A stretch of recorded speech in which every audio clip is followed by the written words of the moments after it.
Every morning the world starts quietly, one soft light at a time. Homes flicker awake, shops open. People take those first small steps into a brand new day.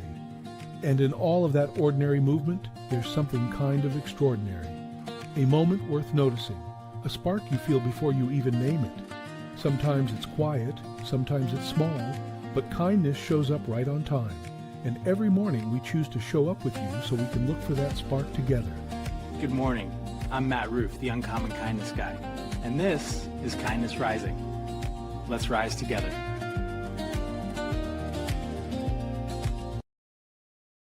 Good morning, everyone. It is Boxing Day, the day after Christmas, and if today feels a little bit slower, it feels a little heavier or strangely quiet after yesterday's chaos, it's not a problem. It's just recovery. After a stretch of anticipation, emotion, memory, and connection, your system is doing exactly what it's designed to do. It's catching up. This is Kindness Rising.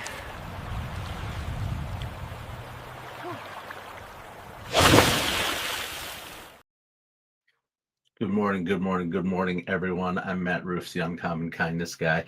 This is Kindness Rising. I am glad you are here, Mike Sullivan. Happy Friday to you.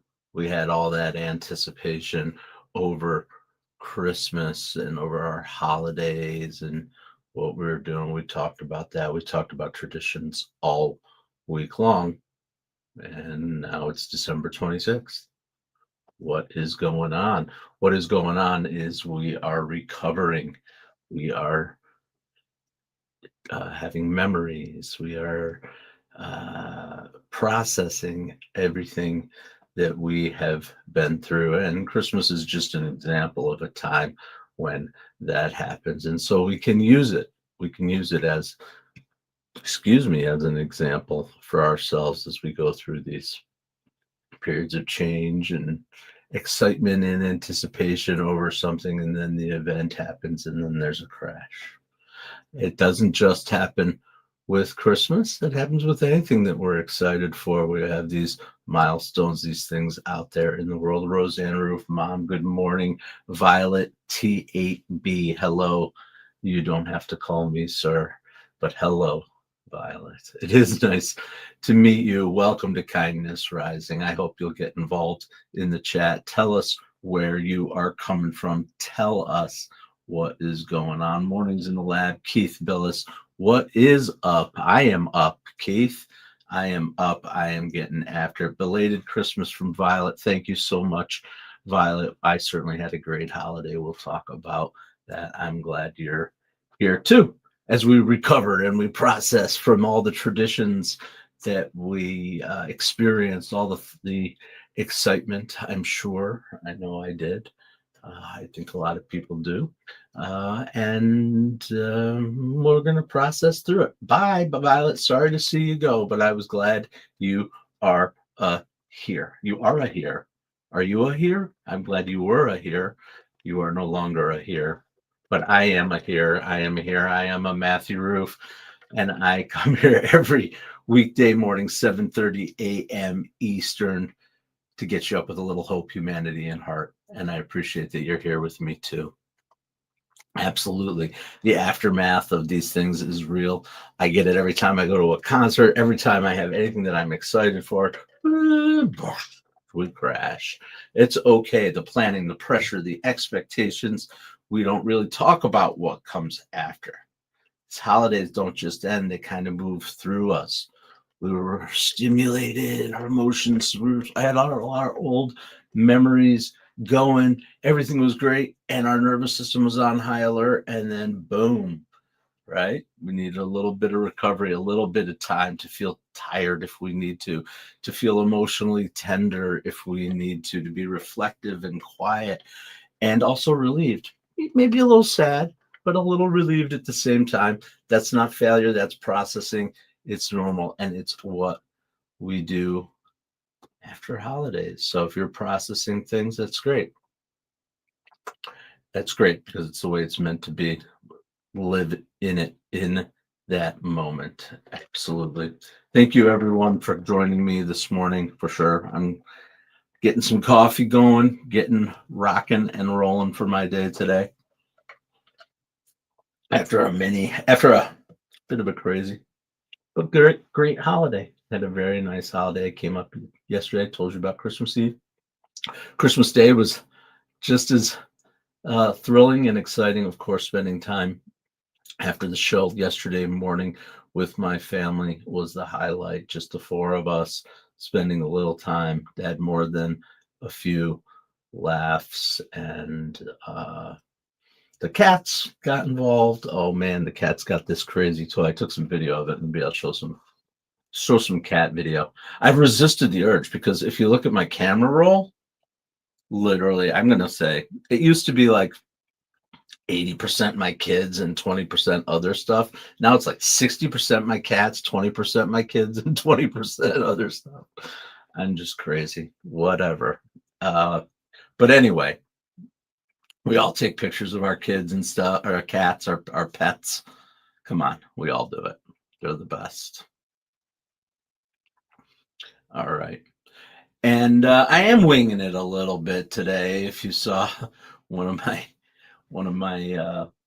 thumbnails this morning, I put together a little bit of thought. I've definitely been giving a lot of thought, but probably more winging it than I usually do. And what reminded me to wing it? Did you hear about what happened just to the west of me here in upstate New York? I don't know, a couple days ago. I think it was Thursday or Friday. Buffalo, New York's reclaiming the chicken wing. They just set the Guinness World Record for the largest chicken wing eating contest.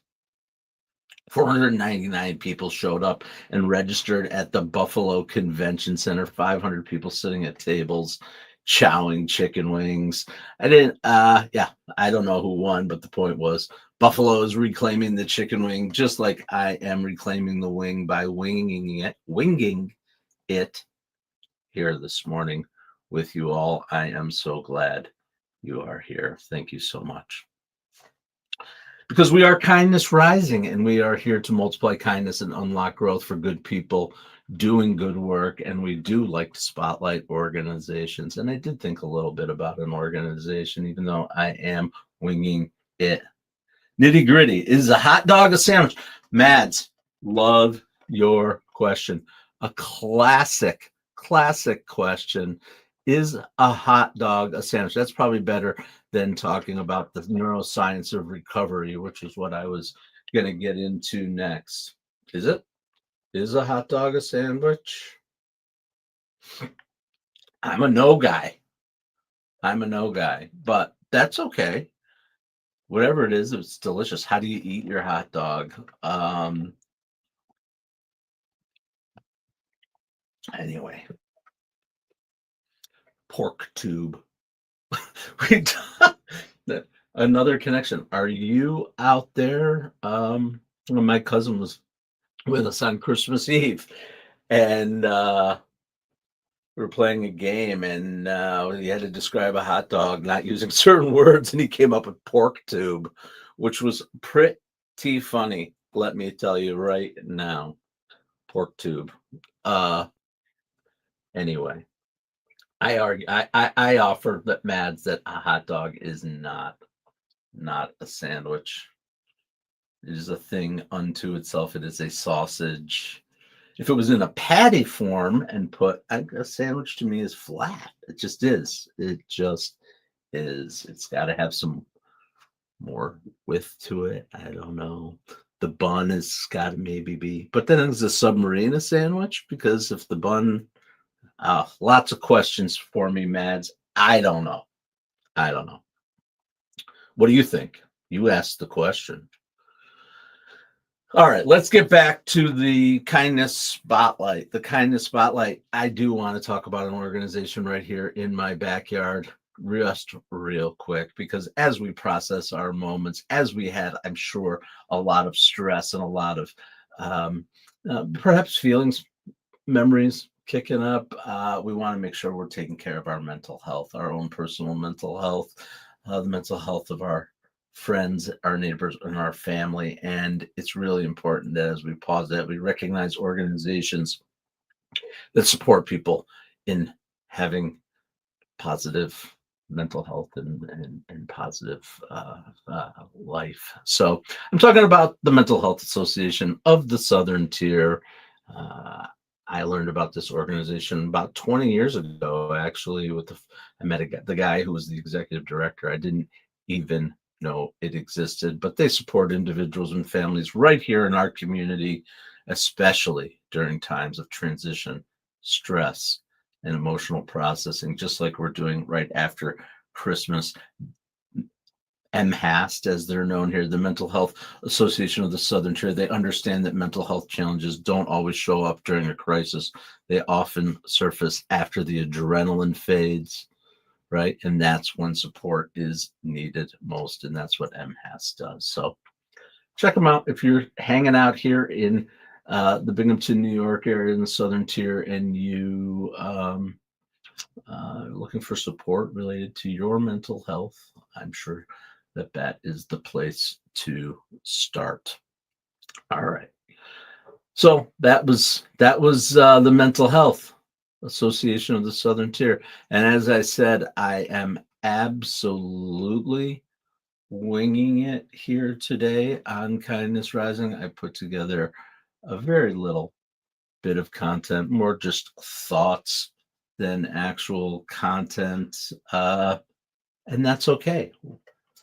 Maybe you can help with the content by getting involved in the chat. Don't forget to subscribe to the channel and come back and visit us every morning, 7:30 a.m. Eastern on Kindness Rising, as part of the Mornings in the Lab network, where we get up and get after it every day, get our day started with hope, humanity, and heart here, and then a little bit of chaos and adult conversation, great conversation, actually just entertaining, educational, informational from sources, guests over at Mornings in the Lab with Keith Shaw and friends. So get on over there and get involved, subscribe to that channel as well. All right, chat. I never said that before. All right, chat. I don't know. It seems like something that people say these days. I'm saying it to you. Let's keep talking. We can keep talking a little bit about recovery, right? Recovery from whatever it is, especially exciting moments.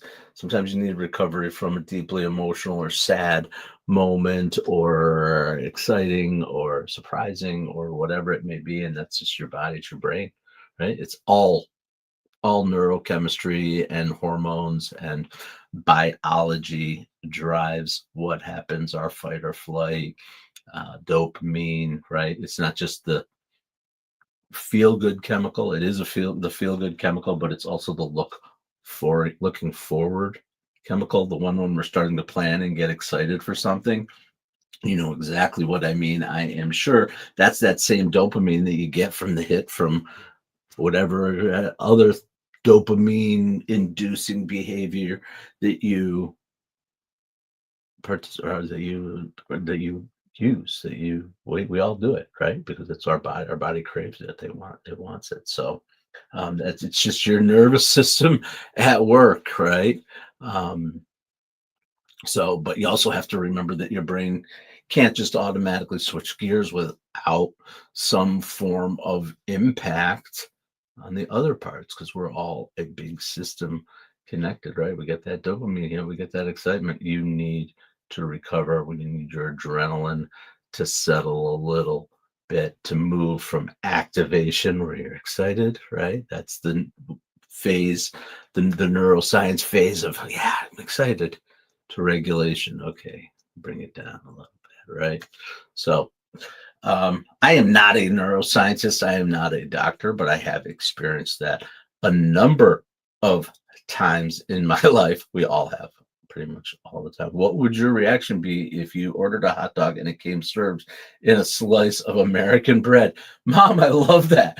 Yeah, let's keep, Mom, I know that you enjoy the good old fashioned American tradition, especially on 4th of July. But oh my God, a hot dog served. Imagine somebody slices it open and lays it down in there and brings it between two slices of Wonder Bread. I would be like, "Meh." It's like egg noodles and ketchup, right, Mom? That is not spaghetti, egg noodles and ketchup.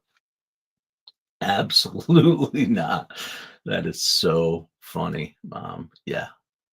Just give me, right, Mom, a nice Hoffman's German hot or Zweigel's fat one, right? Inside a bun, maybe toast the bun a little bit. I like to toast the bun on my hot dog. Talk about hot dogs, whatever. Raw onion, mustard. Mm. MRO, that's mustard relish and onion. That's a great way to eat a hot dog.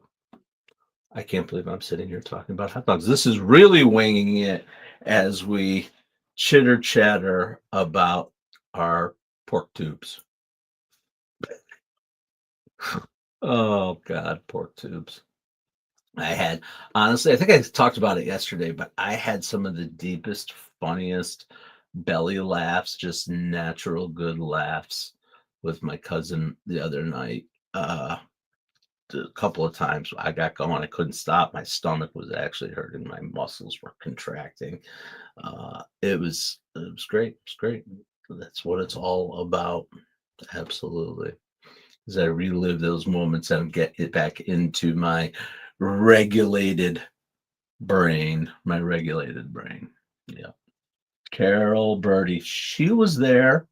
And Carol, good morning. The silence of the heart, so hard to do, but try it. And Carol, absolutely. I agree. We were trying to find that piece, but we had a lot of fun, right? Absolutely. It's turning into a family affair here on Kindness Rising, and Carol, Roseanne, both in the lab, in the Fox Den today. Uh, I'm sure they have some great insights, but um, we certainly had a few good chuckles and some great memories on Christmas Eve. Absolutely. Absolutely. My phone is binging, bonging. That's an uh, unusual situation. That's okay. We get connected in all kinds of ways. Laughter. Thanks for that. Yep. Sure thing. Sure thing. So, like I said, I was totally winging it today. And I'm like, all right, how am I going to fill some time perhaps? And then I started thinking about pork tubes and no, I'm just kidding. Um, I found something that might help us to trigger or to have a little bit more conversation kind of live and on the fly. I found this. The odd 2025. You guys want to talk about the odd 2025 for a few minutes? These are the 10 oddest Guinness World Records of the year. I talked about the chicken wings. That wasn't that odd. 499 people eating chicken wings, competing. I didn't dig too deep. I got to be honest with you. I don't know if it was over the heat of the wings, how fast you could eat them, whatever it may be, but it was the record brought home to Buffalo for chicken wings. That was the exciting part. Maybe they'll win a Super Bowl this year too, and then it'll be the chicken wing and the Super Bowl. Super Bowl of blue cheese to go with your chicken wings. I don't know. But here's some of the 10 oddest Guinness World Records of 2025. A lady in Australia, she won. She's super fast. The fastest 100 meters. Pretty amazing. No, it's not just straight running. We're talking about barefoot 100 meters. Okay, now we're talking about something different. Guess what? That 100 meters was a track filled with Lego. 100 meters barefoot on Lego in 24.75 seconds. 25 seconds straight of stepping on Lego. If you've ever stepped on a Lego barefoot, you probably know what she was dealing with. Here's another beauty. How are these actually things that are measured that are world records? But another fun family game. Fastest time to clear a game of Hungry Hungry Hippos. Got to clear all those balls. The hippos go out. Grab, grab, grab, grab. So funny. So funny. A father and son duo. So this was the fastest cleared game of Hungry Hungry Hippos for a team of two. A father and son duo cleared the game in 5.8 seconds. Absolutely. 5.8 seconds. All right. That is silly. Here's one that I wish I saw a picture of. Maybe I can find it. This dude in Sweden, 42-year-old Martin Strobe of Sweden, won most matchsticks held in his nose. He stretched his nostrils. He had big stretchy nostrils. Apparently, he was able to fit 81 matchsticks into his nostrils. I think that's both at the same time. 81, 40 in the nostrils. Pretty crazy. Anyway, somebody had the previous record of 68. Somebody else had measured it, and he went ahead and pushed the limit to 80 to 81. All right. And here's one that I feel like maybe we need to actually watch the video of because it's just too dang funny. Let's see if I can pull this off today.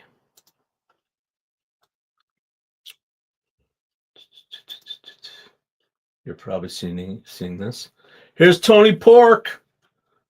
Tony Pork, Norbert the skating pig. Skateboarding pig.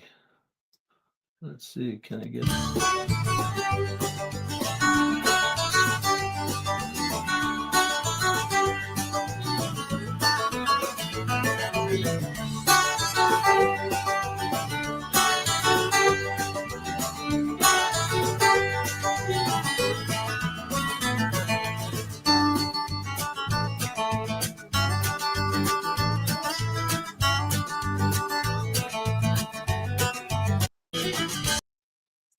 ridiculous?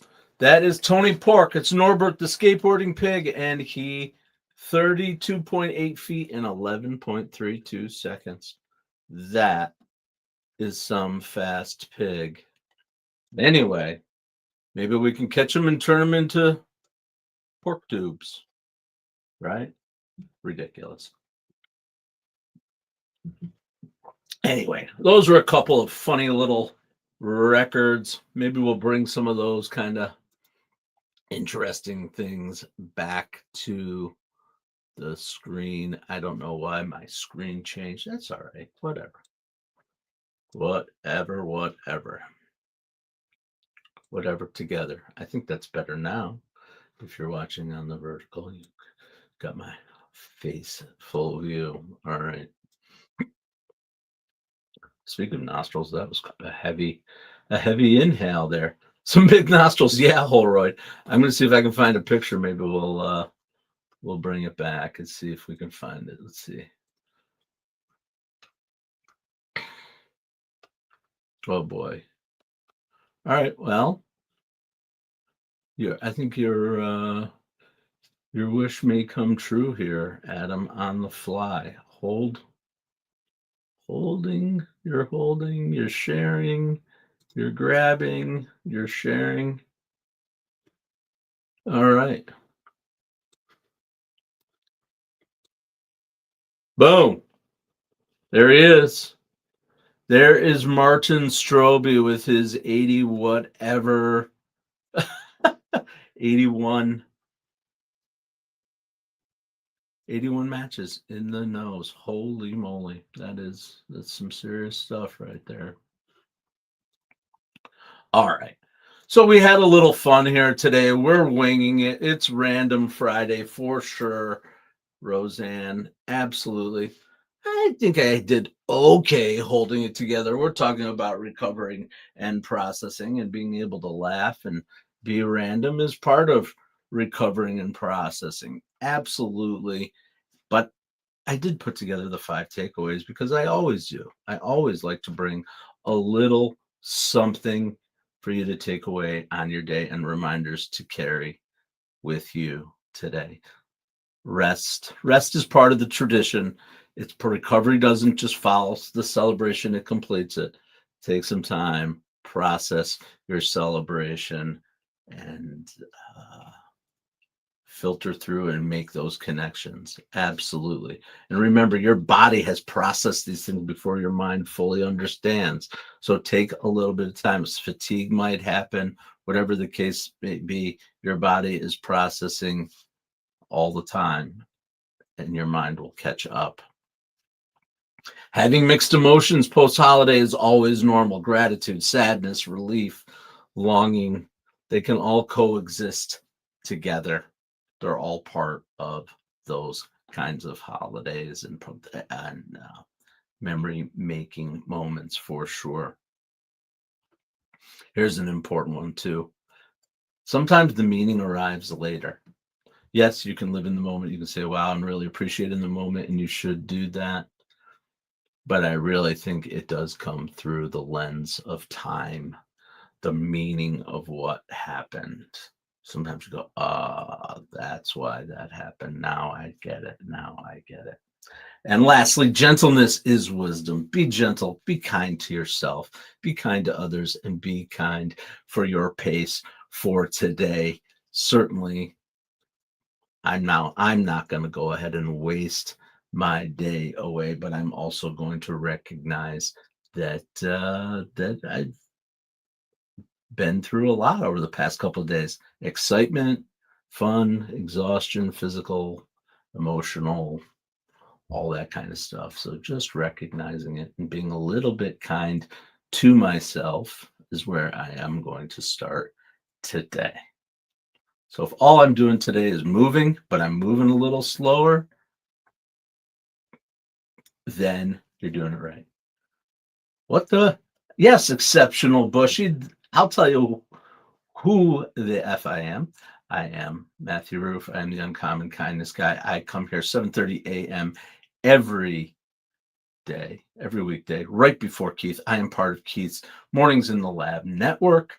I open up with a little bit of kindness before you get over to the chaos and the fun of Keith. Your boy Keith will be there at 8 o'clock on the Mornings in the Lab network. I think my show might also be streaming live on his channel. If you're joining me from the Mornings in the Lab channel, I appreciate you. Why don't you subscribe to Kindness Rising 2 and start at 7:30 instead of 8, where we have a little bit of fun and ease our way into waking up with positivity before we get over to Mornings in the Lab with Keith, John, and friends. So that's it. That was Traditions Week this week. As we wrap up the week, here's your quiet truth. The most important part of any tradition isn't the moment itself, it's what stays with you afterwards. Today, let your memories organize themselves. Let your emotions find the place and let your body recover from holding so much. You've just had a lot going on. You don't need to rush back. You don't need to be ready yet. You're allowed to still be landing from your leap. And I am glad you're here on Kindness Rising with me. Get on over to Mornings in the Lab with Keith, John, and friends. It's 8 o'clock. They're getting started over there. And I will be back on Monday morning, 7:30 a.m. Eastern with Kindness Rising. Until then, stay uncommon and stay kind. What if your mornings could be inspiring and ridiculously fun? Kindness Rising isn't just a show, it's a full wake-up vibe. It's freaking fun, people. Yeah, man, it's got real get-after-it energy. I love it. Wake up with Kindness Rising. I help purpose-driven people grow their impact. 5-ingredient recipe to help you build your personal brand. Get out there and take kind action. If it's live, they'll feel it. On Kindness Rising, we bring you proven strategies and fresh ideas you can actually use. If you're not failing, you're not trying. Exactly. Fail fast, rebound faster. You'll see the bloopers and the genuine connections that make kindness contagious. We sometimes get into a little bit of trouble. Pretty much my life made the list. You can trust what you see right here is honest, respectful, and uplifting. Social impact organizations, and we always talk about them. Try kindness. It's way cheaper than therapy. You just made my day.